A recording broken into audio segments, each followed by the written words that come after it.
नमस्कार, इस खास बुलेटिन में आपका स्वागत है। मैं हूं रुचि शर्मा।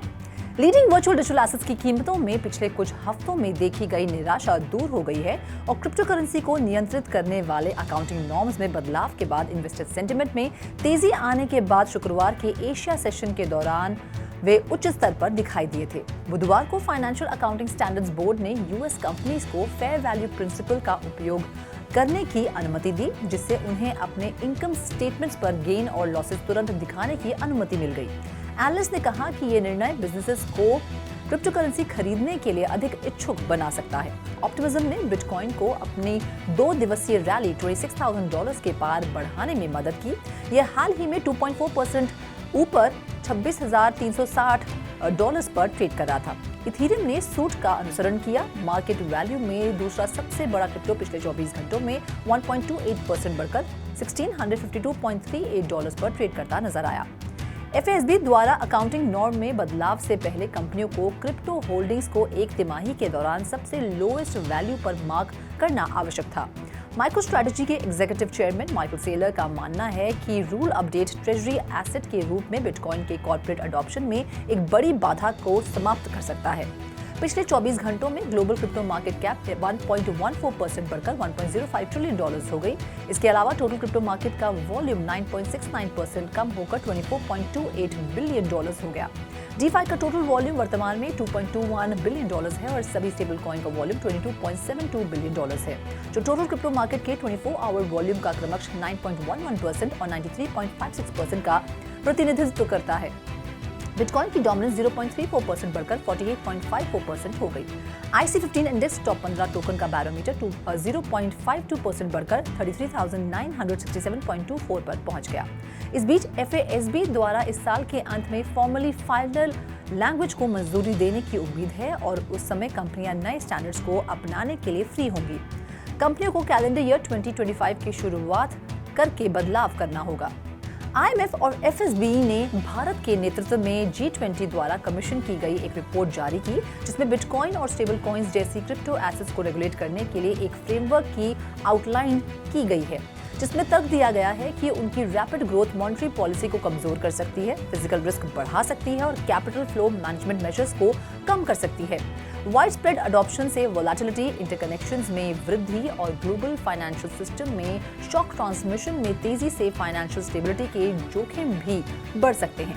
रिपोर्ट में विशेष रूप से स्टेबल कॉइन्स को महत्वपूर्ण जोखिम के रूप में उल्लेख किया गया है, जिसमें कहा गया है कि ग्लोबल स्टेबल कॉइन अन्य क्रिप्टो एसेट्स की तुलना में अधिक अचानक वोलेटिलिटी ट्रांसमिट कर सकते हैं और फाइनेंशियल स्टेबिलिटी के लिए महत्वपूर्ण जोखिम पैदा कर सकते हैं। ये जोखिम उत्पन्न हो सकते हैं विशेष रूप से अगर कुछ इकोनॉमीज में हाउसहोल्ड्स और बिजनेसेस समय के साथ अपनी वेल्थ का महत्वपूर्ण हिस्सा लोकल करेंसीज के बजाय GSCs में रखना शुरू कर देते हैं। GSC स्टेबल कॉइन्स हैं जिनकी कई जुरिस्डिक्शन में संभावित पहुंच और अपनाने की क्षमता है। रिपोर्ट के अनुसार GSC से जुड़े मैक्रो इकोनॉमिक रिस्क अन्य स्टेबल कॉइन से जुड़े जोखिमों की तुलना में अधिक हो सकते हैं।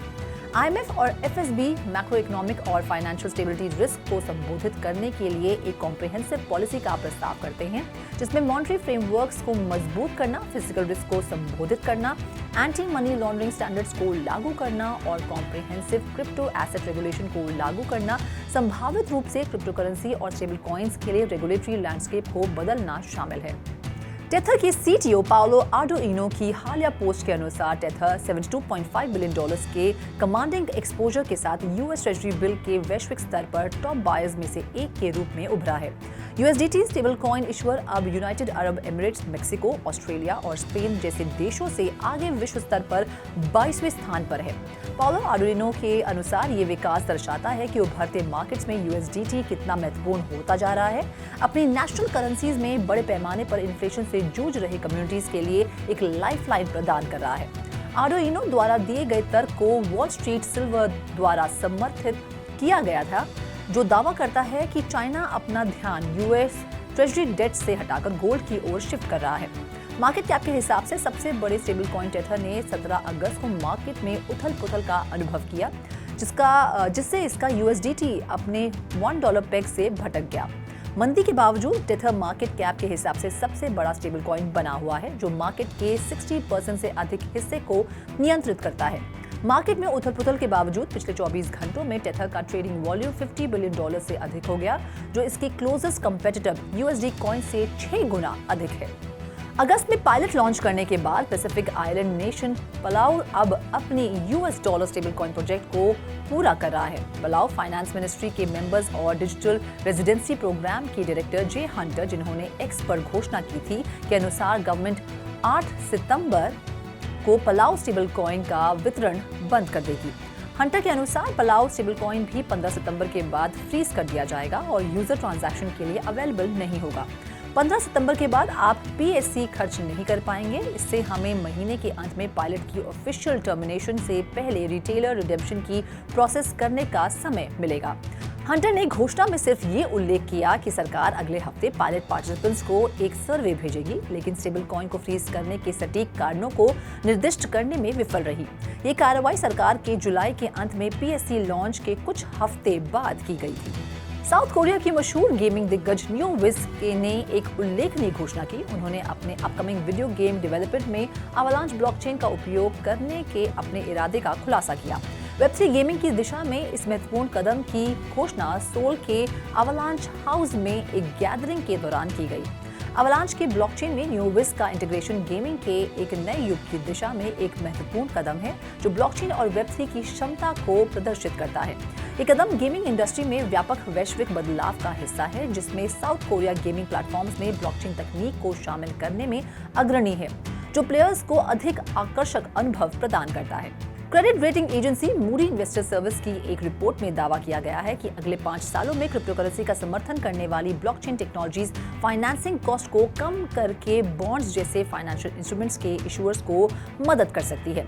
रिपोर्ट के अनुसार इन टेक्नोलॉजीज को लागू करने से शुरुआत में IT कॉस्ट और सब्सटैंशियल इन्वेस्टमेंट बढ़ सकती है, लेकिन बाद में कॉस्ट कम हो जाएंगे।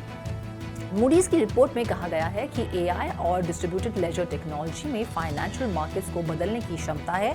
AI मैनुअल टास्क को ऑटोमेट कर सकता है, जबकि DLT फाइनेंसिंग एक्सपेंसेस को कम कर सकती है, खासकर छोटे इशुअर्स के लिए। डिजिटल या टोकनाइज्ड बॉन्ड्स ट्रांजैक्शन कॉस्ट को कम कर सकते हैं और बैंक्स जैसे इंटरमीडियरीज को दरकिनार करके कैपिटल मार्केट्स को अधिक सुलभ बना सकते हैं। हांगकांग के सेंट्रल बैंक ने भी $100 मिलियन के सक्सेसफुल टोकनाइज्ड बॉन्ड इशू करने के बाद इसी तरह के कंक्लूजन्स निकाले। DLT बिजनेसेस को अनटैप्ड रेवेन्यू अपॉर्चुनिटीज को हासिल करने और नए मार्केट्स में प्रवेश करने में भी मदद कर सकता है।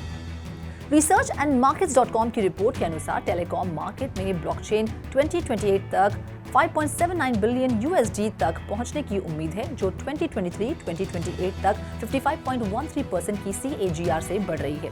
फ्रॉड की रोकथाम, यूजर आइडेंटिटी सिक्योरिटी और नेक्स्ट जनरेशन नेटवर्क सर्विसेज और IoT कनेक्टिविटी सोल्यूशन के लिए सपोर्ट इंडस्ट्री के विकास को गति देने में अपनी भूमिका के कारण मार्केट के महत्वपूर्ण होने की उम्मीद है। 5G का उदय टेलीकॉम में ब्लॉकचेन को अपनाने, नेटवर्क सुरक्षा बढ़ाने और ऑपरेशनल कॉस्ट को कम करने के लिए प्रेरित कर रहा है। ब्लॉकचेन तकनीक मजबूत एन्क्रिप्शन प्रदान करती है, जिससे डेटा सुरक्षित, वेरिफिएबल और ट्रांसपेरेंट हो जाता है, जिससे मार्केट ग्रोथ को बढ़ावा मिलता है। ये टेलीकॉम फ्रॉड का पता लगाने और उसे रोकने में भी मदद कर सकता है, जिसकी लागत सालाना लगभग $32.7 बिलियन है, जिससे इंडस्ट्री को बढ़ावा मिलेगा। भारत की टेलीकॉम रेगुलेटर ने स्पैम SMS पर अंकुश लगाने के लिए ब्लॉकचेन टेक्नोलॉजी का प्रभावी ढंग से उपयोग किया है, जिससे सरकार के लिए आधार ऑथेंटिकेशन, प्रॉपर्टी और व्हीकल ओनरशिप रिकॉर्ड्स और डायरेक्ट टैक्स कलेक्शन जैसे क्रिटिकल यूज केसेस के लिए एक ट्रांसपेरेंट और ट्रस्टवर्दी फ्रेमवर्क स्थापित करने का उदाहरण स्थापित हुआ है।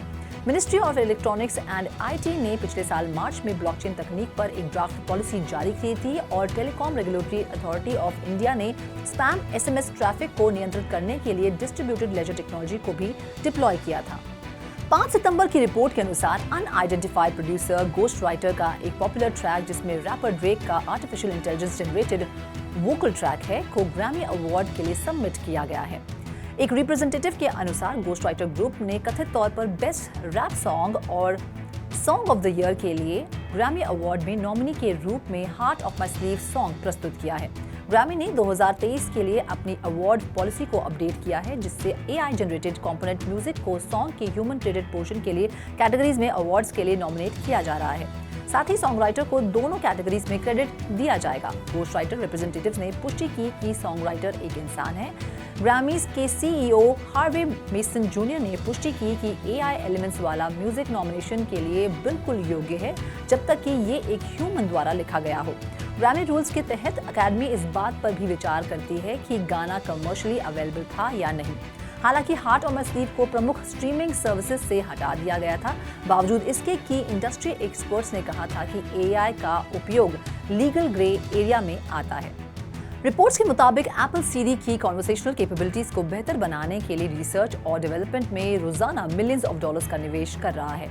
रिपोर्ट्स के अनुसार एप्पल के पास अलग अलग टीम्स के बीच कई AI मॉडल्स डेवलपमेंट में हैं। सूचना का दावा है कि एप्पल के पास फाउंडेशन मॉडल के अलावा इमेज या लैंग्वेज मॉडल्स बनाने पर काम करने वाली 2 एडिशनल टीम्स हैं, जो कॉन्वर्सेशनल AI पर फोकस्ड एक डिवीजन है। एप्पल की विजुअल इंटेलिजेंस यूनिट OpenAI के DALL-E 2 के जैसे ही इमेजेस, वीडियोस और 3D सीन्स विकसित कर रही है।